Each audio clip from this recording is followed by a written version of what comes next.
It's December 1st, 2018. CCTV footage shows 22-year-old Grace and her Tinder date, Jesse, getting ready to leave a bar. They had just met a few hours ago, but already they're about to head back to his place. From the outside, everything seemed to be going perfectly well. So well, in fact, that soon after, they could be seen heading to a nearby hotel and up to Jesse's hotel room. Shortly after, nobody could have expected that this was the last time Grace would ever be seen alive.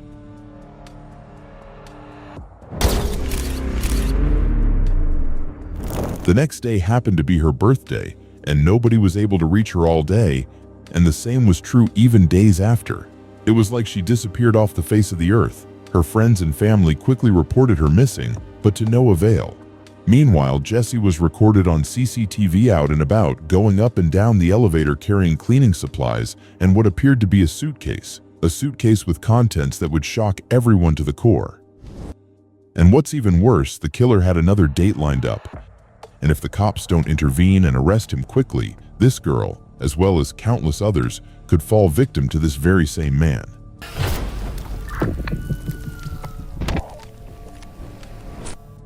Tell me what happened last Saturday. From the beginning? Yeah. Starts to receive a ton of messages. It's her birthday, and there are plenty of friends who want to send her their best wishes. Every one of these messages goes unanswered. The first sign that something is wrong is at 8 a.m.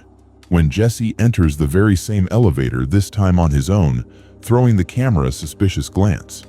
If you think he's just getting the birthday girl a morning coffee, then think again.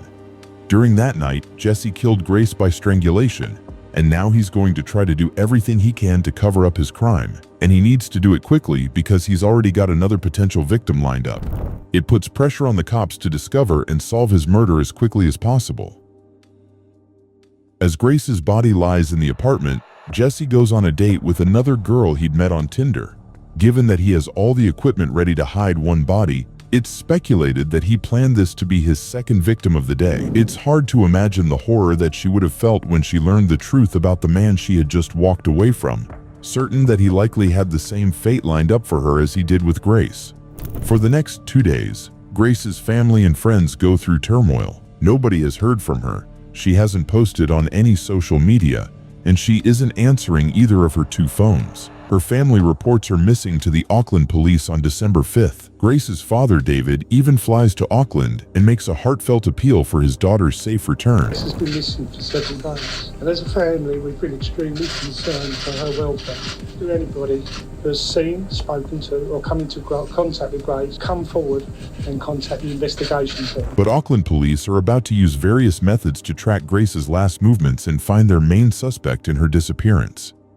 They're able to find out she was on a date with a mystery man, and after poring over hours of surveillance footage, they find the last person she was with and check him back to his apartment. At this point, the smartest thing for Jesse to do is to own up to his crime, maybe try to play it off as an accident and face the consequences, but he's not going to do any such thing. In the interrogation room, he plans to lie his way out of this, but he's completely unaware that the cops have already seen every move from the night of the murder and have about as much evidence as they could ask for. Tell us about Grace. So I was talking to Grace on Tinder. Yeah. We'd matched on Friday. I saw that we'd matched the next day on Saturday. And then we met at Sky City. And then we decided that we were going up to Andy's Burger Bar, which is on the first floor. Not long into this interview, Jesse becomes entangled in his first lie, as he claims Grace was the one pushing for a date, when we already know he was the one trying hard to meet Grace in their initial messages. Whose idea was it to go to that particular burger place? Me, because I didn't initially know that she was real. What do you mean?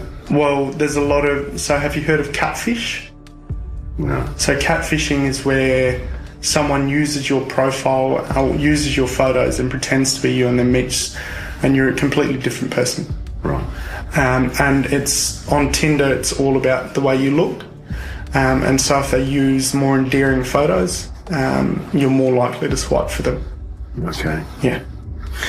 How does meeting in a public place sort of protect you from meeting someone who's not as good looking as... Well, there's security there. So if she wasn't who she said she was, at least in my mind, I'd feel safe. When Jesse is confronted with evidence from surveillance cameras, he continues to dig a hole for himself that he's going to struggle to escape from. No. I go down Victoria Street, straight down to the bottom, and then hang a left, and I head towards the viaduct. You go to the viaduct a bit? Yeah. Yeah. Yep. You've kind of walked in a bit of a funny direction if you were planning to go to the viaduct. Well, it's the direction I normally go. Yeah. It's I'm just sort of saying, like, if you were planning to go to the viaduct. I normally go down Queen Street and then cross at the bottom of Queen Street, go through the containers, and then walk along the wharf. Yeah. Is there a particular reason you would kind of do that? I feel safer down that way. The cop obviously suspects something strange here. Jesse's behavior and responses don't seem to line up or make sense at all, and if Jesse is lying, it'll only take a good few questions to throw him off completely, so the cop starts to apply the pressure, sending Jesse into panic. Actually don't know if she's been murdered or not yet. She may be alive and well. Okay. But she might also be dead. Okay? And it could be that you've done it.